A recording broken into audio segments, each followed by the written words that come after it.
I have a version of the S&P that I designed with other people that strips out all the crappy balance sheets, but that's just me. You can just buy the index that you want, the ETF, and then you pay low fees, and then over time it appreciates. And then if you buy some treasury bills or fixed income, you get that. You should have less of those when you're young and more than when you're older. That's just diversification.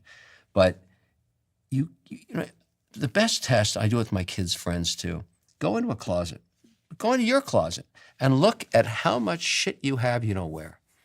Because you either bought it because you thought you were going to wear it and never wore it or wore it once, and you end up wearing 20% of your portfolio all of the time and 80% you pissed away.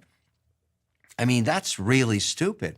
And so for a young person, a young woman or man, don't do that. Start putting, just buy the minimum stuff. And another thing I learned from my mother, this is interesting because I saw it happen at her death.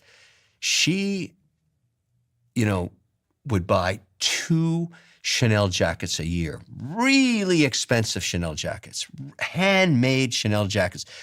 I do business with Chanel because of, the legacy of my mother and the whole Coco Chanel thing in watches. I love those guys. And her theory was this will never get old. And it never did. A classic vintage Chanel jacket from the 50s that's well kept is worth a fortune today. The classic, it still wears beautifully. They're so well made. So she wouldn't buy crap. She'd buy really good stuff, but just small amounts of it. And over the years, she built up this portfolio of amazing clothing. And when she died, the women in our family had a cat fight over her portfolio. Unbelievable. Is that in part why you have so many watches? I've noticed you have a watch on either wrist right now. Yeah, I'm pretty big in watches. I mean, but watches to me, every piece I have marks something in my life that was important. A deal, a child, graduation, something, every piece. I've got a lot of watches. How many have you got? I don't even say anymore because of the insurance policy I have. I got a lot. Do you invest in, you're talking about your mother's investing strategy, and one of the things you said is she invested in dividend stocks. Yes. What is a dividend stock, and should I be investing in dividend stocks?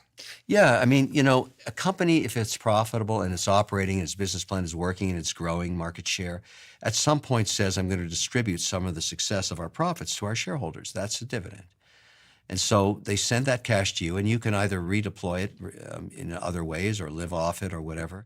Many tech stocks until recently did not pay dividends, but now the